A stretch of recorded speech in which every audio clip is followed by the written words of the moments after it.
my goodness. Good morning, good afternoon, whatever it is for you. I hope you're having a fantastic day. My name is Zach Schaumler. This is Strong Opinion Sports, episode 543. Welcome in. Hope you're doing very, very well. Look, I want to share a personal note here to start the show. Then we'll jump in.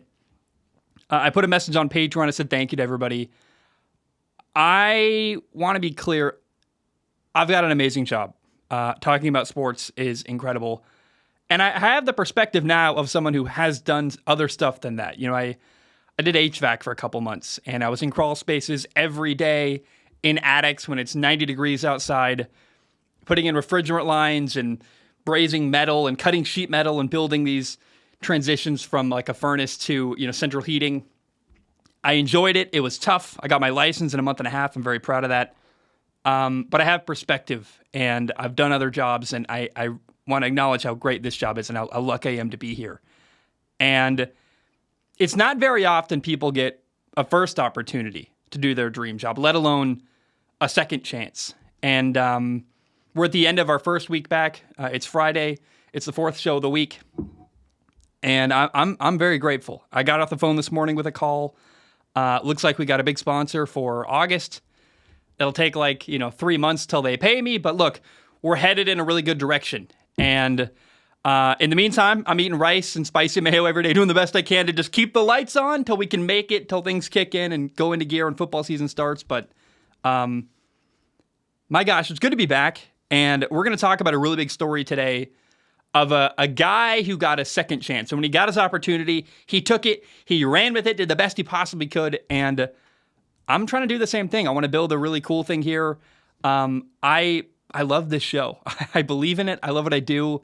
And I would like to this time, hopefully, I think we're a ways away still from getting to this point, but I want to hire an editor and hire a producer and have someone else maybe sit in the show or at least edit the show. And I want to build a team. And working in HVAC, and it was me and my partner every day. We'd ride around our truck in Portland, Oregon, going to different mansions in Lake Oswego and Tigard, Oregon, and Hillsboro by Intel. And I liked having a partner. I liked having someone I worked with. And then some days we'd have, a couple crews on a job. And it's fun to work in a team. And I'm like, I want that environment, but I want to do it my way, the way I want to do it. And, I want to give a special shout out to Able Heating and Cooling in Tigard, Oregon. What a great company. Javier, the guy who runs that place, is the man. And when I was in a low place in life, they really, really helped me. So shout out to Able Heating and Cooling. If you're in Portland, I worked there. They taught me everything. I swear to you, I've taken out a lot of people's really bad furnace installs or really bad air conditioning installs. They're the best company in the Portland area. And I don't know. It's a day of reflection. Well, let's talk about sports now. But, I'm really glad that the show has come out. We're episode 4 of the week, 4th episode back. And it's been a really warm welcome. And a lot of people are listening. It's really going well.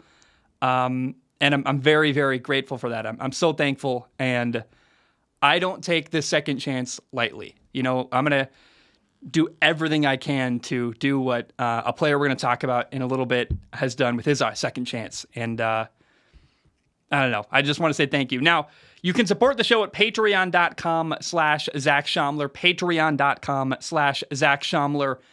I want to start today with a Patreon question because my lead story is about Detroit. An optimistic Cyclones fan wrote in on Patreon with a really good question that kind of leads right into what I was going to talk about anyway. So optimistic Cyclones fan says this: I was quite shocked to see the Detroit Lions take a running back in the first round, much less the top 12. I didn't care that the Falcons did. They're bad and can do whatever they want. But the Lions, I thought, were in win now mode. They still are, but it seems like such a waste of a pick for the value. Trading your most successful franchise quarterback, Matthew Stafford, and getting a top 6 pick in return, and instead of taking a franchise-changing player, like a lockdown corner, a defensive tackle, or Brian Branch, they take the most devalued position in football, a running back. Overall, their draft class was solid, but where they picked some players is dumbfounding. Maybe Jahmyr Gibbs excelled beyond expectation, but he's running back number 2 behind David Montgomery. They must plan on using him as a receiver rather than just a running back to justify taking him that high. You don't have to take a backup in the first round. What say you? Sorry, you don't take a backup in the first round, is what optimistic says there. So the Atlanta Falcons drafted a running back, number 8 overall, Bijan Robinson out of Texas. And Atlanta did that. That's the Falcons. And Detroit drafted a running back, Jahmyr Gibbs, number 12 overall out of Alabama. The question is, did Atlanta and Detroit make a mistake drafting running backs in the first round? And my first reaction was, this is a terrible idea. It's bad value. Why would you do that? We've seen running backs get drafted way later in the draft and be a success as rookies. Gosh, what's the name of I'm blanking on the name of the guy in Jacksonville who's an undrafted free agent and killed it and was like their starting running back. You don't need to spend a first-round pick on a quarterback. Although, I'm glad I didn't talk about this the minute it first happened, because as I've sat on it and I've thought about it, it's still a risk. Detroit especially is really opening themselves up to harsh criticism by doing something, drafting a running back in the first round that is just not common practice anymore and is widely understood to be usually a mistake. Now, Atlanta drafting Bijan Robinson, number 8 overall, I really can live with that. That's okay, because they are going to run their entire offense through that number 8 overall pick, Bijan Robinson. They're going to run. Atlanta is going to pound the football all day long. I mean, they're just going to run like crazy, and, that's how they win. That's their entire offense. When you're that invested in the running game, I understand. You're like, hey, we got to build an offense around our running back. Let's draft the best running back we can. That's what Atlanta did. I can live with that.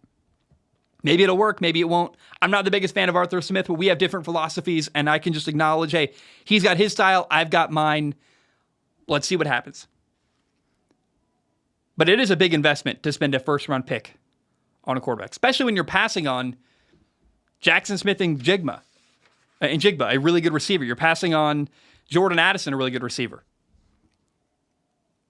Also, the Detroit Lions traded away their running back DeAndre Smith to Philadelphia. A move that, it seems like Philadelphia got just another great player. Like, wow, the Eagles are even better. Like, how did they get another basically starting running back? Here is what the Detroit Lions did in the draft. They drafted running back Jahmyr Gibbs out of Alabama, number 12 overall. They drafted number 18 overall, a linebacker out of Iowa, Jack Campbell. And in the second round, they drafted Sam Laporta, a tight end out of Iowa. So 2 Iowa players and a running back. Tight end, linebacker, running back. First 3 picks. They also drafted Hendon Hooker, quarterback out of Tennessee in the 3rd round. Kind of weird when you got a franchise quarterback. It's hard to... Detroit made moves in the draft I would not have made. But again, I said this before, I'll say it again. I am really, really glad I wasn't making content in April about the draft, because I would have slammed them. I would have come down really hard. I would have been probably just really unkind and really said some stuff. And look, sometimes you can be honest without being unkind, but I think I would have just made fun of them constantly, and I don't think that's deserved here. I am really, really trying to trust the Lions general manager, Brad Holmes. I'm trying to believe that he's got a plan, he's got a vision, and he knows what he's doing. I desperately want to see the Detroit Lions win. That's everything I'm about to say here is coming from a place of I want to see Detroit win. I want to see them do well.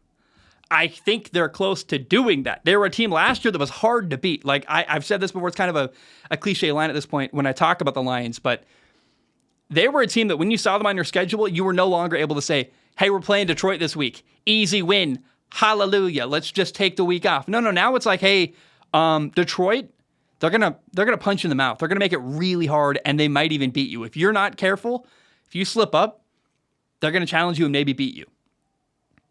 And, I think they've got a really great offensive line in Detroit, like a really, really good line that's going to move defenders and create really good running lanes. They're going to win with power football. They've got Dan Campbell as coach, I love. They kept their offensive coordinator, Coach Dan Casey, a guy I love. He's a high school football coach in Texas, makes amazing, amazing football content.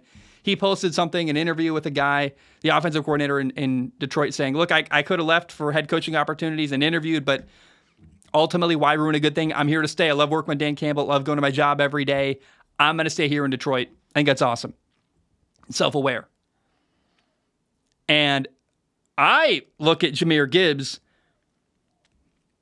He might be Alvin Kamara. He might be. I mean, he's a receiving running back who can make a lot of plays out of the backfield, give him swing routes. He can make defenders miss. He's so fast.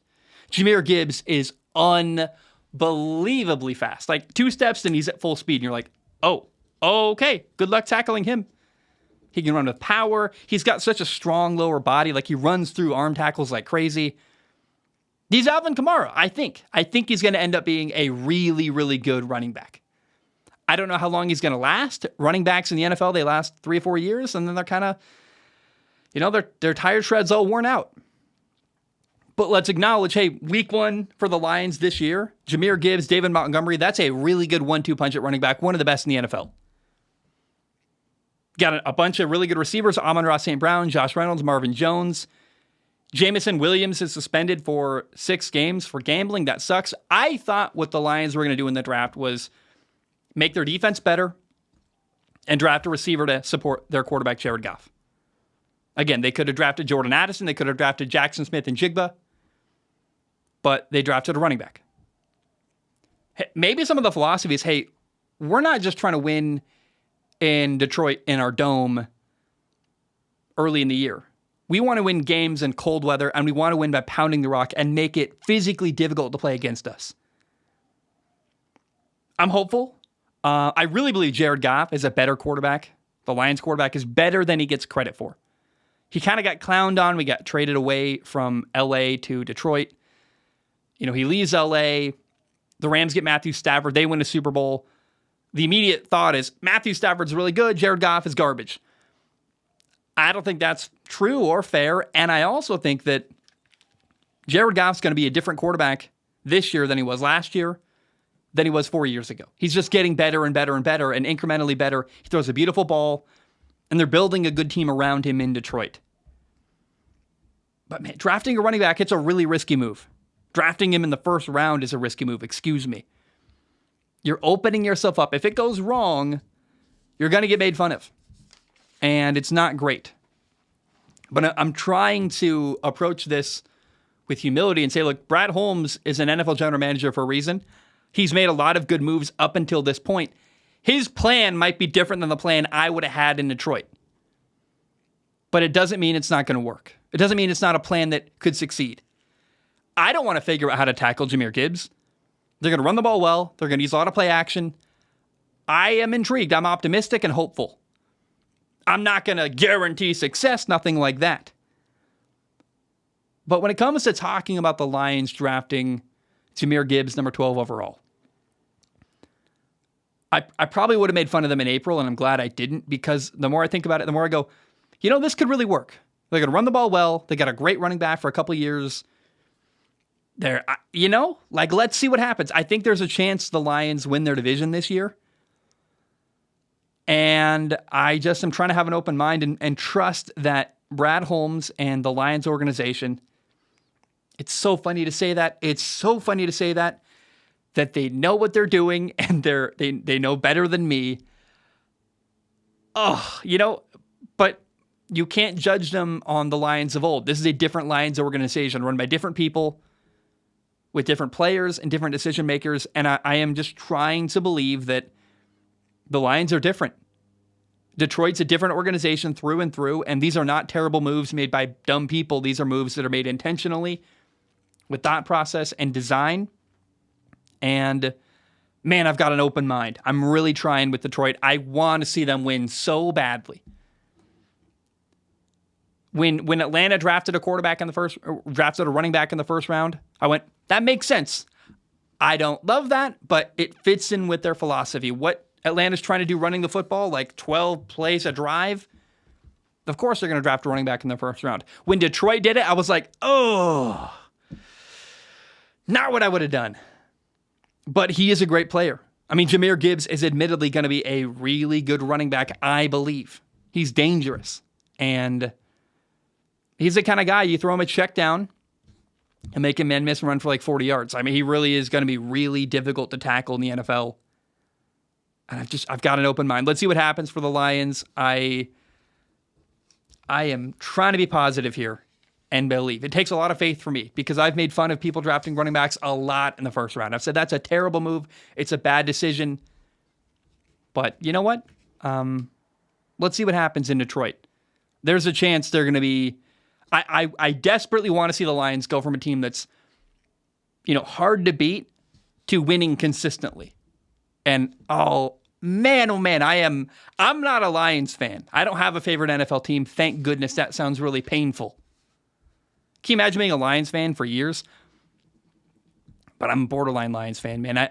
They're a story and a team and a city that's really compelling. I remember a couple of years ago, the Cleveland Browns were absolutely horrible.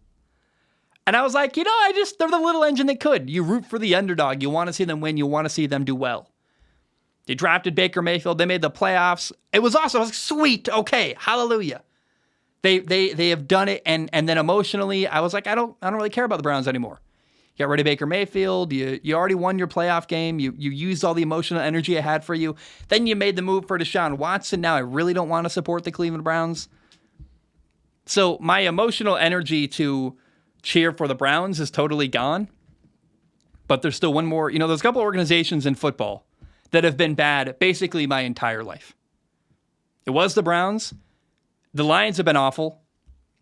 And, the Jets had a brief couple years where they made the playoffs, but the Jets have been pretty bad. It's been a pretty miserable experience for a Jets fan. The Rex Ryan era, Mark Sanchez got to the AFC title twice.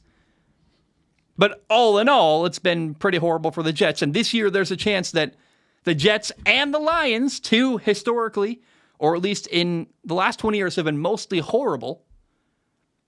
The Jets and the Lions have a shot to be good this year. And that really, really excites me and makes me happy. They are the underdogs, the little engine that could. And I so badly want to see them win and do well. All right. So I talked in the opening of the show that I'm really grateful to have a second chance doing this show. People are supporting it. People are watching it. People are listening. And I am really trying to take this second chance and run with it as far as humanly possible. Hopefully, I talk about sports professionally for the rest of my life. I have a good career. I'm happy, and it's all good. That kind of comes from an admiration for Geno Smith. I really, really, really am still amazed by the story that we saw unfold last football season in Seattle with Geno Smith, the starting quarterback in Seattle. The NFL gave up on Geno Smith. He wasn't viewed as a franchise quarterback. He wasn't going to succeed in the NFL. He was a backup, a career backup. He was once a second-round pick who got a shot, started for a little while, was mediocre, and got cast aside. But Geno Smith needed an opportunity, and when he got it once again, years later, he's run with it and did really well. He's now got a big contract. He signed a 3-year, $75 million deal, $40 million guaranteed this offseason. That kind of story I can get behind. And I want to tell you the full story here. So Geno Smith was a second-round pick for the New York Jets. And, he even beat the Patriots his rookie year. That was a big deal. He beat Bill Belichick and the Patriots in overtime his rookie year. And it was like, whoa, okay. Hey, Geno, baby, let's go. But he didn't stick. He didn't last as the starting quarterback in New York for the Jets. In fact, he lost his job to Ryan Fitzpatrick. Fitzmagic, baby! Actually, what really happened is that Geno Smith got punched by a teammate, which is a bad look. When you're starting quarterback and the leader of your football team gets punched in the jaw by a defensive lineman, breaking Geno Smith's jaw, by the way. Geno Smith was out 6 to 10 weeks, lost his job. It's a bad look all around. You're like, oh, this guy, what's going on in the locker room that his own teammates are punching him? Now, the story behind the scenes is that Geno Smith had someone, this defensive lineman, bought him a $600 plane ticket to fly to a football camp. I don't know the details of the football camp. I would imagine said defensive lineman was putting on a football camp, wanted his starting quarterback to be there, said, hey, we got this guy coming. Probably told everyone in his hometown, hey, Geno's coming. This is all speculation at this point. I don't know what happened. But I would assume his feelings are hurt. Hey, I paid for you to come. I thought you were coming to this football camp. You didn't come. I want my money back at minimum. But I think this lineman was offended, felt screwed over, and he was arguing with Geno saying, I want my $600 back. The reason why Geno didn't go was because a personal friend had died. That's the official story. Who knows what was going on behind the scenes? But it seemed like just a miscommunication, a lot of bad stuff going on. This defensive lineman, I'm not saying his name intentionally. It doesn't matter, and it doesn't add to the story. This is about Geno. Was mad, wanted his $600 back. He punches Geno in the face, breaks his jaw. Geno's out for 10 weeks.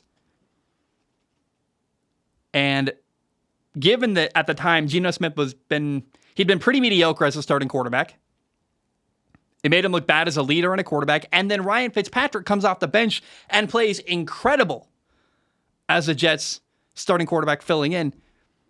Geno's done. Bad leader, wasn't playing great. He's out. Cast aside, no longer a starting quarterback. Take him out of the starting quarterback pile and put him into the backup quarterback pile. He's no longer viewed as a starter. So Geno was with the Jets for 4 years. Then he spent a year as the Giants backup. Then a year as the backup with the Chargers. Then he spent 4 years backing up Russell Wilson in Seattle. It's a lot of time on the bench, a lot of time to think, a lot of time to sit, a lot of time to learn. In Geno Smith's 5th year with the Seattle Seahawks, Russell Wilson got traded away that offseason, leading up to that.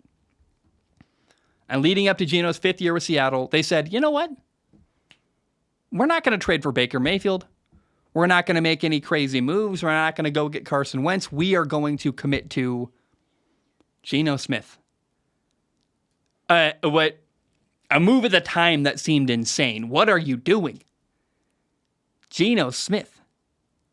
Do you mean the guy who failed as a backup in New York, who got punched by his teammate, who wasn't a good leader? Why would you make this guy your starting quarterback? That's not going to work. Is Seattle tanking? Those are all some of the things I said leading up to last fall. Guess what happened? Geno Smith got a second chance. Got another opportunity. Threw for over 4,000 yards passing, 30 touchdown passes, 11 interceptions. Seattle went 9-8. They made the playoffs, and Seattle won while their former quarterback Russell Wilson lost, and Geno played way, way better than Russell Wilson. It was vindication. It was awesome.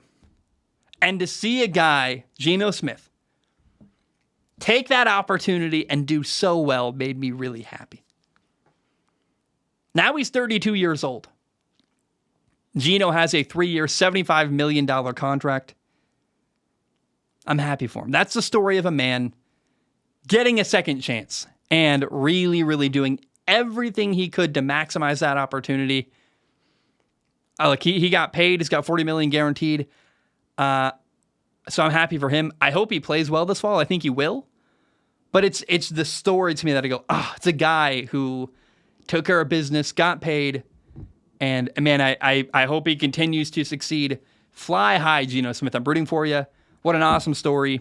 And it's just cool to see a guy succeed getting a second chance. I really, really love that. All right, I built a list of college quarterbacks I'm excited to watch this fall. I'm actually not going to talk about them today because it was massive. I was like, I could spend an hour talking about this, and I think I will sometime. So I'm going to make that its own episode at some point. All the quarterbacks, I mean, it's so many. When I started writing it out on paper, I'm like, oh my gosh, there are so many quarterbacks I am interested in watching this fall. They're not all like KJ Jefferson, the quarterback at Arkansas. Probably not an NFL quarterback. Maybe he's an NFL tight end. Maybe he's a Canadian Football League quarterback. Talia Tungavaloa, quarterback at Maryland, to his little brother. Is he an NFL quarterback? I don't know. He could definitely probably play in Canada. He's a fringe USFL, NFL guy.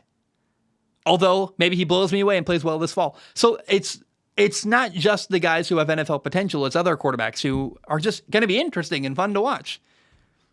There's like 30 of them. So let's just do that another day.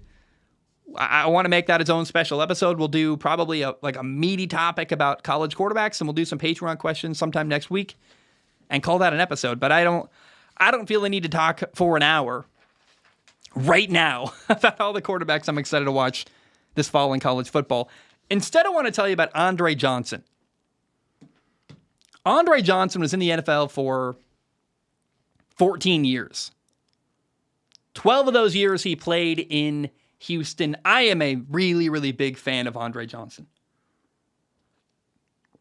It's kind of a silly thing. I don't want to cheapen this topic by talking about the video game Madden.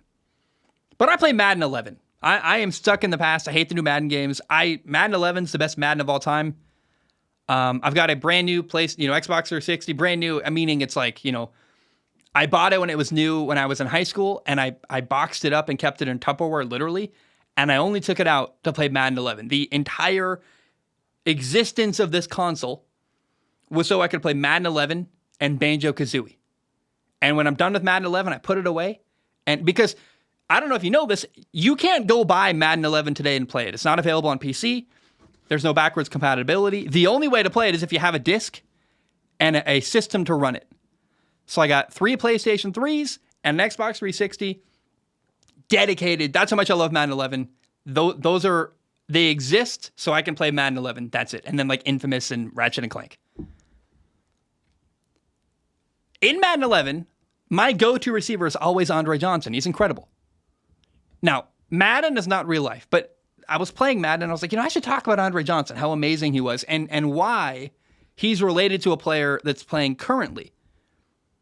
So, 12 years in Houston, Andre Johnson was the best player playing for that organization. 12 years in Houston. Here are some of the quarterbacks that Andre Johnson had throwing to him. David Carr, Sage Rosenfels, TJ Yates, Tony Banks, Case Keenum, Matt Schaub, a name I've never heard of. I saw it written on a list. David Ragone? Ragone? I don't know I've never even heard of that guy. Ryan Mallett, may he rest in peace. He recently drowned in the ocean. Be careful. I swim in the ocean every day. Be safe in the ocean. Ryan Mallett, strongest arm I've ever seen. Ryan Fitzpatrick also played with Andre Johnson. So, 12 years in Houston, Andre Johnson had like one good quarterback ever, Matt Schaub, who was good for like a brief window of time. Matt Schaub went to a Pro Bowl in 2009 and 2012. The best quarterback Andre Johnson ever played with was Matt Schaub. That's a really, really terrifying and sad thing to be able to say out loud. It's a sad reality. In my opinion, he's a Hall of Fame receiver, easily. He's amazing. Massively underappreciated. No drama. He worked hard. Best player on the field all times. I have so much respect for Andre Johnson. I was going to bring up Larry Fitzgerald. Even Larry Fitzgerald, he never really had a great quarterback. At least he played with Kurt Warner at the end for a brief period. Jerry Rice played with Joe Montana and Steve Young. Why does Jerry Rice have the best stats of all time? He worked hard. He's amazing. He really prepared. But he also had a lot of help from the quarterback position. Randy Moss got to play with Tom Brady. Like, you can go down the list. All the receivers at the top, all the best receivers in NFL history statistically. Played with amazing, amazing quarterbacks. Andre Johnson never did. And in 14 years as an NFL receiver, one of them he really tailed off at the end is last year. He played in Tennessee, year 14. He played like 9 games. It's hard to count that, but I'm going to. 14 years in the NFL. Andre Johnson had over 14,000 receiving yards. He averaged over 1,000 yards a year. 70 touchdown catches and over 1,000 catches total. Can you imagine if Andre Johnson had a great quarterback? By the way, a guy who, like I said, kept his head down, kept his mouth shut. He worked hard. He was a good soldier. And he never really got a great quarterback.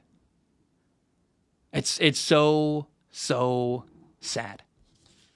So Andre Johnson, even Calvin Johnson, they're not related, but Calvin Johnson in Detroit, even he got to play with at least Matthew Stafford. Andre Johnson never did. And this is why Andre Johnson is a warning signal to other receivers. Go play with a good quarterback. The spotlight right now was on DeAndre Hopkins. He got released from Arizona. He's a similar receiver that there's no drama. He works hard, he does his job, and he's unbelievable. I want to see DeAndre Hopkins play with a really, really good quarterback for the rest of his career. I don't care if it's Justin Herbert, Patrick Mahomes, Josh Allen. I don't name anybody. I don't care. But all I'm asking is, hey, DeAndre Hopkins, go get a really good quarterback. I just want to see, like, you made your money. You've done well. Take a tiny amount of money. Go play with Patrick Mahomes, dude. Go win. Go have fun. I'm sure they'll find a way to make it work financially. But I really, really want to see DeAndre Hopkins go somewhere with a top 5 elite quarterback. That would make me so happy. And I'm now going to check my phone to make sure that in the last 10 minutes while I've been talking about it, he didn't sign somewhere. Let's look up DeAndre Hopkins. We're still waiting, I believe, but no, we're still waiting. We are still waiting. He's just talking about, I'll retire when I'm 37. I'm playing great. I'm really curious where DeAndre Hopkins goes, and I want to see him play with a really, really good quarterback. For the love of God, please. Now, on July 11th, the NFL is having its first supplemental draft since 2019. 2 players were granted eligibility for the NFL supplemental draft. It's a thing that hasn't happened since 2019. And the way it works is you got to apply with the NFL, and the NFL has to say, yes, you can be a part of the supplemental draft. The 2 players eligible in the supplemental draft, July 11th, are, which that's a next Tuesday, 6'5" receiver Malachi Weidman from Jackson State, former receiver at Tennessee, transferred to Jackson State, played for Deion Sanders, and receiver Milton Wright from Purdue. Milton Wright left Purdue in May 2022 when he became academically ineligible. And Milton Wright is the kind of person the supplemental draft is for. Someone who was ruled ineligible after the draft had already happened in April. So you missed the draft, but now college football is saying, hey, you can't play with us either. So the players got nowhere to go. You file a petition, and if you got 3 years out of high school and the NFL basically likes you, it's very subjective, they will grant you eligibility to apply for the NFL supplemental draft. Now, the way it works, there are 3 tiers of teams that can try to draft players in the supplemental draft. The teams that get the first opportunity to draft players are teams that did not make the playoffs last year and had 6 or fewer wins, so really bad football teams. If they pass through that tier, that filter, the next teams that get an opportunity to go get a player are teams that did not make the playoffs but won more than 6 games. Teams like, what's a team that was really close? I don't want to, I shouldn't have even, why did I put myself in this position? I saw it this morning. I'm blanking on the name. It doesn't matter. If you won more than 6 games and you didn't make the playoffs, then you get the second opportunity at the players. And then you have playoff teams. That's who gets the last shot if no one else wants them. The teams that won the playoff, made the playoffs, can make an opportunity and make an offer to go get one of these young players. So you make a blind submission. You submit the highest round draft pick you're willing to give up. So if you submit, hey, we'll take Milton Wright for a 5th round pick. You get Milton Wright, but you lose your 5th round pick in the next upcoming draft in April 2024. So you're spending a future draft pick to go get one of these players. That's how it works. If the players go undrafted, then they're free to sign with whatever NFL team they want to. I really think Malachi Wideman, in particular, there's some potential there. Like, he's 6'5", he's a playmaker. He's a stud, and I want to see what he can do. The place I want to see Malachi Wideman go is Pittsburgh. The Steelers are so good at developing young receivers. They take young, talented guys and mold them into star receivers. We've seen it over and over and over again. And I think Malachi Wideman fits in really, really well there. I want to see them develop and turn him into a stud. That's Milton Wright, we'll see. It's fine. Malachi Wideman, that's the guy. Played at Jackson State. Super, super athletically gifted. He gets good coaching. He could work out really, really well. I want to see what happens with Malachi Wideman in the NFL supplemental draft on Tuesday, July 11th. All right, guys, let's do some Patreon questions. I got to drink some water. I'm really hungry, I'm realizing. I didn't eat, did I? I woke up, I had a call, had a couple pretzels. That doesn't really count. I usually try to have a small meal before I record. Didn't do it today. Dang. And usually my meal is I heat up rice. I make rice in the rice cooker every night. Then I put it in the fridge and I take it out. I heat it up in a little bowl, put some spicy mayo on top. Amazing meal. It's great. It's cheap. It's like $10 for a 15-pound bag of rice here in Hawaii. You don't want to save money. That's what you do. And I am thinking about food. My mouth is thinking about food. I'm thinking about food. I should have ate before I recorded. I didn't. What a mistake. I'm potentially interviewing a really big figure, maybe, and not necessarily in the sports world, but it's going to be on this show. If, we've been emailing, and if he comes on. He's someone who travels for a living, and I want to ask him where his favorite cities to eat are. I think that'd be really interesting. Hey, BS, what are your favorite cities to eat in? That'd be kind of cool.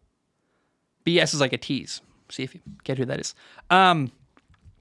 So the Raw Prospect podcast writes in on Patreon and says, remember, patreon.com/Zach Schaumler. If you submit questions to the show, I do not guarantee to read your questions, but I do guarantee I look at every single question with my eyeballs, and it really helps. Look, please support the show, patreon.com/Zach Schaumler. It's $1 a month. Goes a long way to helping keep the lights on and keep everything going and keep the podcast up and running. We need to make it a couple more months till sponsorship money kicks in, and then, man, for all I care, you can cancel your Patreon subscription. Please don't. I like the money, and I love being able to read Patreon questions, but we got to make it to like September, October, basically. So, hey, if you support me through October and then you bail, great. And just know when I start reading ad reads for big companies, I'm not getting paid for 90 days. So we got to keep the lights on until then. I am being very transparent. Please support me on Patreon. Raw Prospect Podcast says, hey, Zach, glad you're back, man. My question is about the Atlanta Falcons. If you look at their roster, there's a reason to believe they'll have a top 3 running game in football and a drastically improved defense, which naturally points the finger straight to Desmond Ridder. What do you think are realistic expectations for him this year? In my opinion, his ceiling is around Alex Smith, and his floor is probably a lower-end starter. I think you kind of hit that nail right on the head. Alex Smith is a great comparison. Even he could run a little bit. If Desmond Ridder played as well as Alex Smith, I think that Arthur Smith, not related, but he is the Falcons' head coach. I think Arthur Smith would be very, very happy, actually. Arthur Smith doesn't really trust his quarterbacks, in my opinion. I don't like how he coaches quarterbacks. What he needs from Desmond Ridder is to not make big mistakes. Don't have any crazy interceptions. Don't turn over the football. Play clean. Execute. Take easy completions when they're there. If you're on a bootleg and the chip route is open, throw the chip route every single time. Desmond Ridder doesn't need to have a ton of crazy highlight plays. Atlanta's going to run the football a ton. Their entire offense is going to revolve around their running game. You just got to execute. And I think that's a realistic expectation. That's part of why I feel like Desmond Ridder can work out, is because I think he's he's probably like a Matt Ryan, Kirk Cousins level quarterback who can run, which is actually really intriguing because he can run the zone read. You get him on the perimeter running a bootleg, he can run downfield. I don't know how good his coaching is going to be. That's my concern, but potential is there.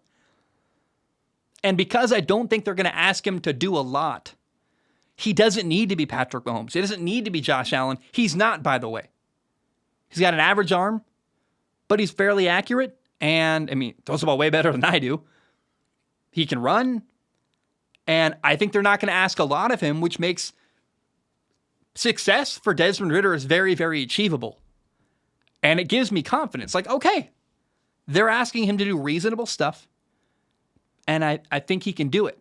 And it's weird because I don't like Arthur Smith, but you know, I'd like to believe they're going to put him in a position to succeed. And so, yeah, I think Desmond Ridder can work out totally fine in Atlanta. And he'll never be a top 5 quarterback. But as long as he's playing for Arthur Smith and they're running the football 100,000 times a game, he doesn't need to. And so it's reasonable. I'm actually very optimistic. And what's really cool about where Desmond Ridder is, how young he is, everything I say now applies to him this year, this fall. But 4 years from now, with a bunch of experience and time to learn, he could become a playmaking quarterback who you trust and makes a lot of big-time throws. And I think he's got to start this year, do okay, survive, get through it, execute, do the best you can.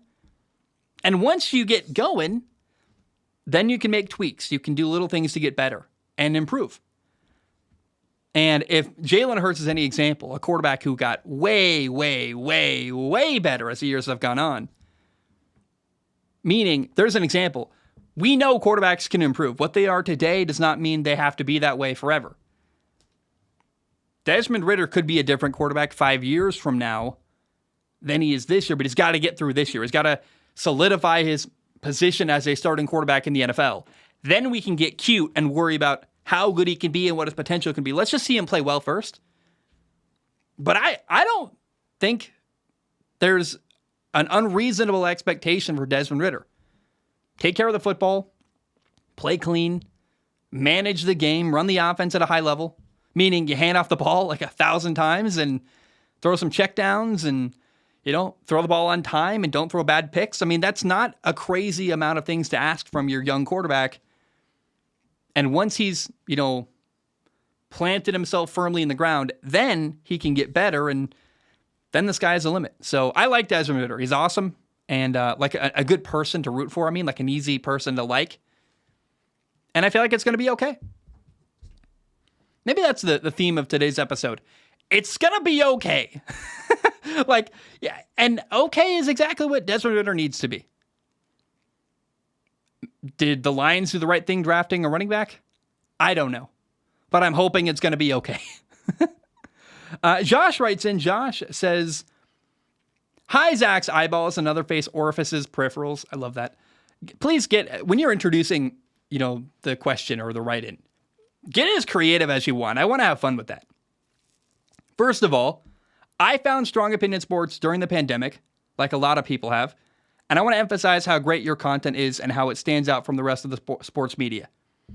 Even saying Jalen Hurts is the 8th best quarterback is a breath of fresh air, and actually a strong opinion when the rest of the media seems to regurgitate the same thoughts and views throughout the entire offseason.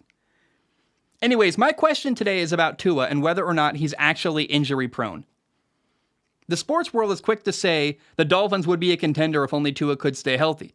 From my point of view, the 2 concussions he had last year weren't his fault. I encourage people to watch these replays because both times the defender slammed his head against the ground while sacking him. That could have happened to Patrick Mahomes or literally any other quarterback, and Tua couldn't have done anything to prevent these hits. In my opinion, nothing about that makes the guy, quote, injury prone. Other sports injuries like a torn ACL or a broken bone would require a year minimum to recover from. In my eyes, there's absolutely nothing indicating Tua is less than 100% this upcoming year or that he'll get hurt again. Do you agree this could be an overblown sports take? Josh, I actually really disagree with you, but I'm going to do it hopefully in a way you can hear and listen to and understand where I'm coming from. First of all, let's be clear. The idea that if only Tua could stay healthy, the Dolphins would win. I mean, I guess we saw Teddy Bridgewater play for Miami last year. They got rid of him for a reason. If Tua gets hurt this year, I think Miami's still going to win. They got Mike White, their backup quarterback. They've got a lot of weapons in Miami. And Tua is accurate, throws the ball on time, I guess. But let's not pretend that if Justin Herbert was the quarterback in Miami, they wouldn't have been making a deep playoff run last year. Josh Allen, Joe Burrow, Kirk Cousins probably would do really, really well in Miami's offense. Probably Derek Carr as well. Tua's got a really good coach, really good receivers around him, a great offensive system. That's part of why Tua wins. It's not just Tua being good. It's like, and no, Miami's setting him up to succeed. And I think a lot of quarterbacks could succeed in that system. Now, here is why I think Tua is injury prone, whatever that means. It's not like his bones are brittle. Oh, your ligaments are literally weaker than the next guy. No, it's not that. The reason why Tua gets hurt, and I say this with a lot of love, I only own one NFL jersey at all, ever, my entire lifetime. The only NFL jersey I own is a Tua Tagovailoa jersey. I love him. I love his family. I love that he's Hawaiian. Amazing dude. But I got to remove my emotional bias and say that Tua does not play in a way that protects his body. He's not very conscious of not taking hits, and it drives me nuts to watch. He holds onto the ball way too long. He does not slide when running. Hey, when you're extending a play and defenders are closing in, throw the ball away. Get rid of it. You're left-handed. Throw it away. Walk away from the play. It's dead. Move on. Live to see another down. That's how he got hurt at Alabama. That's how he's got hurt a lot in the NFL. Holding onto the ball too long. You got to slide, get down, do not take a hit unnecessarily, and you got to get your protections right. Sometimes when a quarterback gets sacked, this is something that a lot of people don't understand, and I don't blame you, Josh, for not knowing this. It's your job as the quarterback to call the protections up front.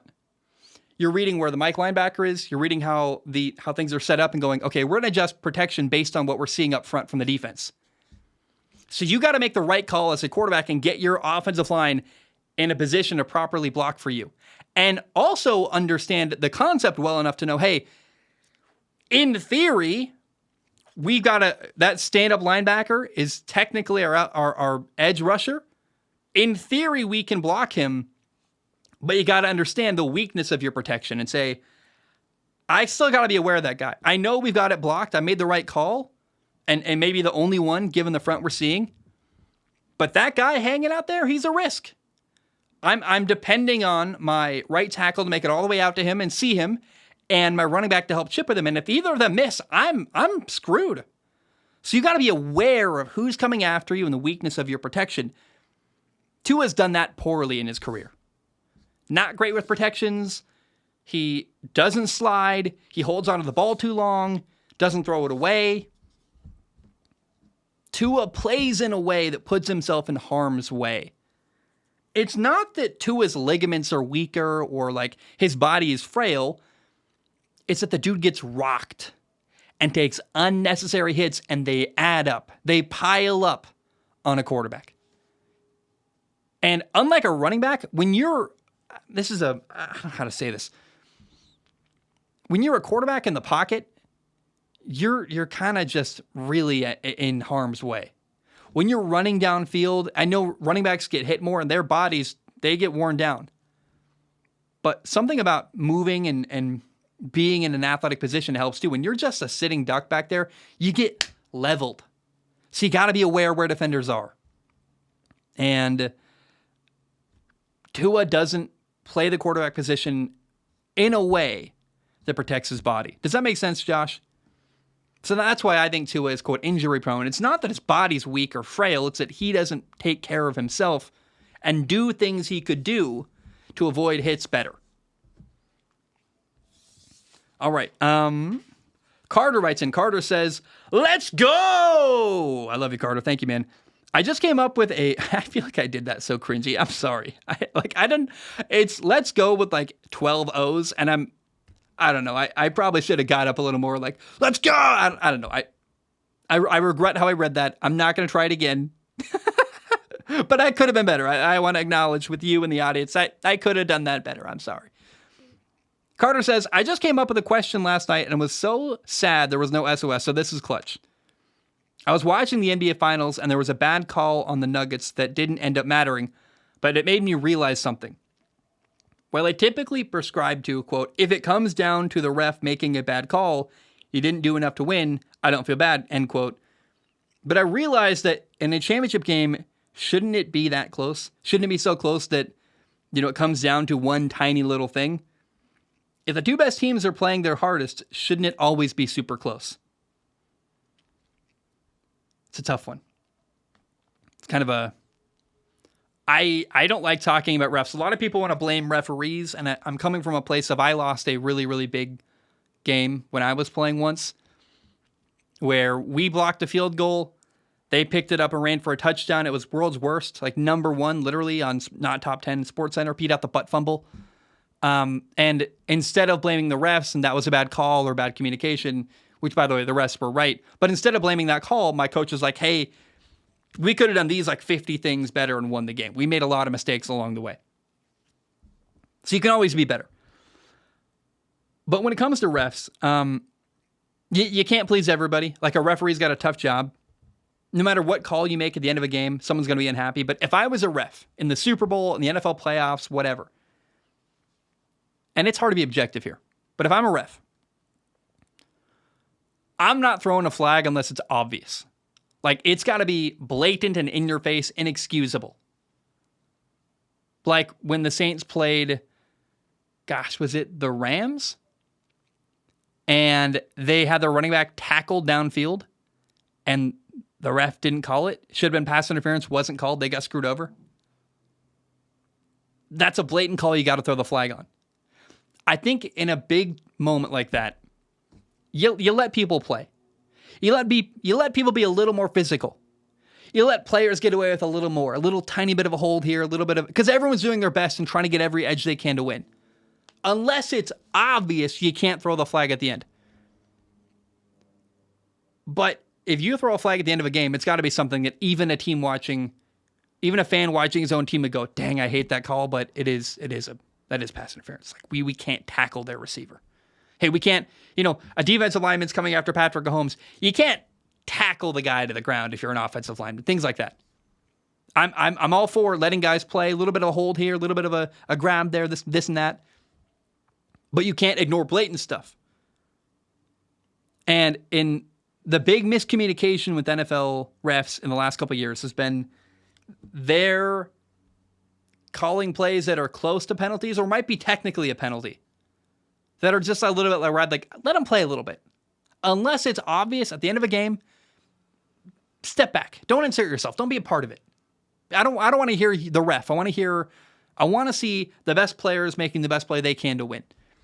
And when refs call ticky-tacky penalties, it might technically be a penalty, like by the rule, but it's pretty close and it could have gone either way. It's a bit subjective there. When you got a ref inserting themselves at the end of a game, it makes me wonder, did the ref get paid to make that call? We got gambling everywhere. It makes you go a little side-eye like, I'm worried about the integrity of the game because I didn't see much of a penalty there and they called it. I can't remember what it was, but there was one in the Super Bowl where I was like, really? We're calling that? Unless it's obvious and in your face and it's demanding you call it, don't throw the flag there in a big moment. That's my philosophy, and I wish refs were more like that. Balin writes in. By the way, Balin, I know you live in Oregon. We tried to connect to my road trip and it didn't work. I actually got your text. I haven't actually even read it yet, but I got your text. I love you, man. I've never met Balin in real life, by the way, between you and me, the listener, but message to Balin. My family still lives in the Oregon area, and so I will be back in your area at some point. And I'd love to see you. So like it'd be like, I feel like now we have to meet. We tried, it didn't work. We should definitely meet in the future. And I will drive. I'm not going to say where you live to keep your life private, but I will drive 2 hours from my hometown where my family lives to go see you. I don't care. I think that'd be fun. Let's go there's some good food in your hometown, and it'd be cool to do that. So anyway, Balin says, "Aye, Zacharoni and cheese, welcome back." See, that was better than the let's go. I read that better. Simple question. I know the Chargers didn't do enough this offseason to win the AFC West. So as long as Patty Mahomes is there, I don't know if they even can. But do you think they did enough to beat the Chiefs even once and make a true playoff run this offseason, especially if Justin Herbert stays healthy? At the very least, hopefully they don't blow any more 27-point leads. Laughing emoji. Welcome back. You remember Justin Herbert had a really bad rib injury last year. That wasn't cool. So let's be clear. I like the LA Chargers. They're a good football team. They've got a lot of playmakers. They've got an awesome quarterback. I am a huge fan and believer in Justin Herbert. I like his demeanor.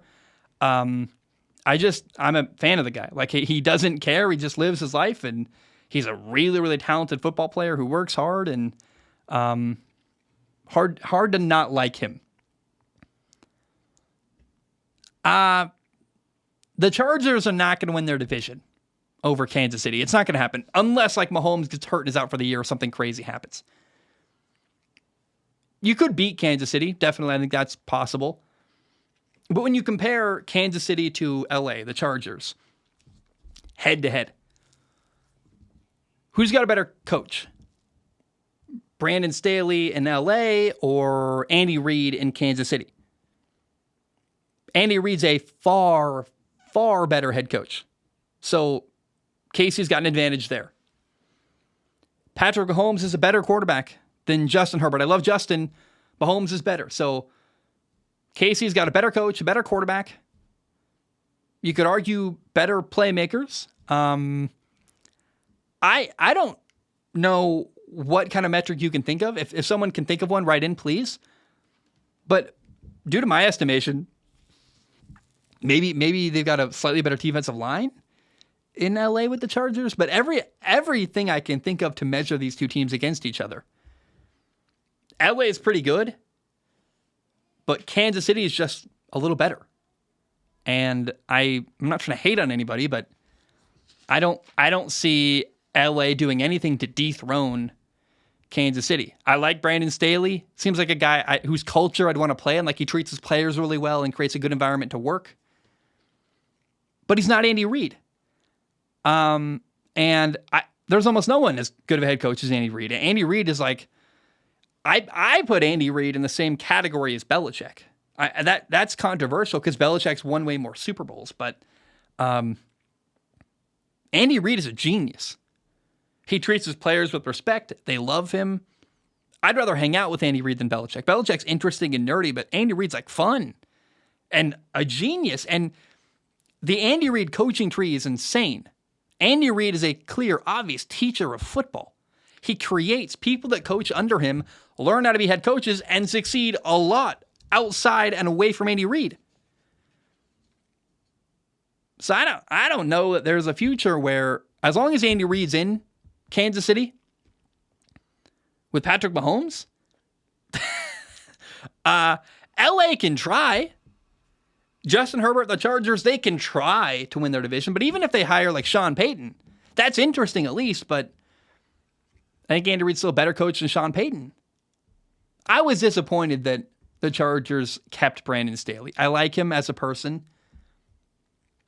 But I wanted them to go get a big name, amazing head coach. Why don't they roll out the money, just pay a ton of money to get the best coach? Dude, pay for Sean McVay. Do something. And they didn't. They won't spend big money on a head coach. And as long as Mahomes and Andy Reid are in Kansas City in that division, you're not going to dethrone them. I don't see LA. Maybe LA can steal a win here and there, but the Chargers, as much as I like them, as good as they are, they're no Kansas City. All right, Jeffrey writes, and Jeffrey says this. This is a pretty recent topic, and I was curious if you've been following any of it. What are your thoughts on the baby Gronk situation? I personally feel like it shows everything wrong with the modern sports world and that the dad needs to let his kid just be a kid. Thanks as always. Baby Gronk. So I didn't know anything about the situation. I was going to research it, but then I didn't need to because Microphone, who is a YouTuber I respect, one of his Instagram reels actually showed up on my phone. I was like, oh, well, Baby Gronk, let's watch it. Let's do some research right now. And he did a really quick little clip about why Rob Gronkowski is done with Baby Gronk. And basically it's because Baby Gronk's dad sucks. And he's really pushing this kid into being something he's not. And it's sad and uncomfortable. And it made me want to not research any more about Baby Gronk. Like, okay, I already saw enough. I trust Microphone. I don't think he would lie. And he showed a clip even of like the dad interacting with the kid. And I was like, ooh, that's really uncomfortable. Okay. And you hear the quote, let kids be kids. I understand that. I like that. But even more than that, I believe it's a parent's job to encourage your kids to be curious and try different things. You know, what you don't want is a kid who never leaves the room and is just, and maybe they're in the room doing things they love and they're pursuing their own curiosities and interests on their own. But you want to encourage your kids to pursue the life they want to. Hey, you like computers? Check out computer coding. You like reading? Hey, read, write. Let's get you to book club. Whatever you want to do. Like, what your kids want to do, you got to let them go off in the direction they want to go and support them on that journey. That's what I think a good parent does for their children. It looks like Baby Gronk's dad has a plan for the kid and just decided, you're doing all this stuff because I told you so. You're going to be a great football player.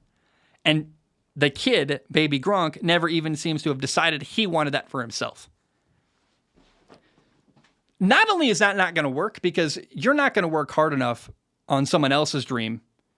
It takes a lot of work to succeed at any dream. And if you're doing it for another person or for some other reason than you love it and it's your dream, it's not going to work. And you can't push a kid into making their life into the sole focus if it's something they're not all in on. So not only is he not going to succeed, he's also not allowing this kid to pursue other avenues. What if the kid loves, I don't know, writing? He wants to be a great writer. But his whole life, his dad made him be some sports douche. And so he never got allowed to, pursue his own interests. And then he's 25 and he's like, I don't even know what I want to do with my entire life. I'm lost. I am thankful for all my dad's failures. I love my dad, but he made mistakes like everyone does. My dad always supported me and said, you got to follow your own dreams and your own passion. And he's let me do my own thing to a crazy amount where people are like, hey, what is Zach doing? And my dad's like, I'm letting Zach do what he wants to do. I believe in him. I trust him. And my dad always supported me, and I'm grateful for that. And it's sad that Baby Gronk, this character out there, who's a kid, he's a kid. He doesn't have a dad encouraging him to be his own person and pursue his own interests. My dad has always believed in me, sometimes more than even myself at times.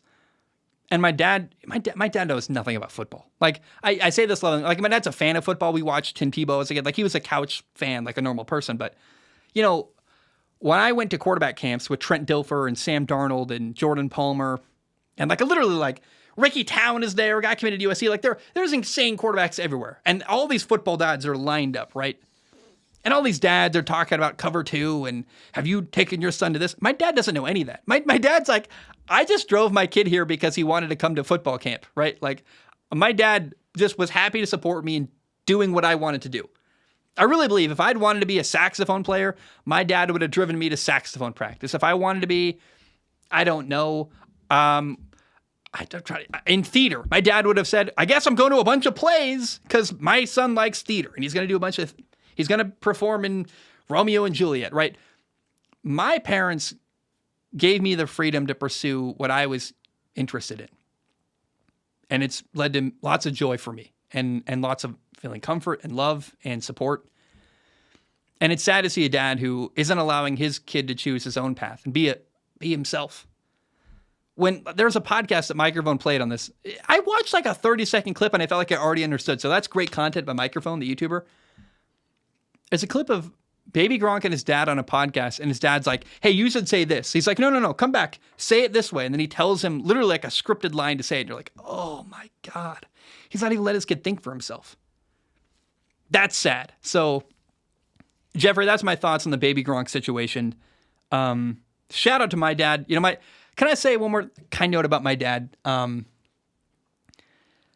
You hear like a lot of parents say, it's your job to give your kids roots so they can grow and wings so they can fly.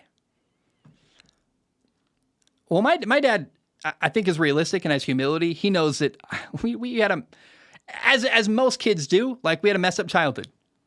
Every parent screws up their kids in some way.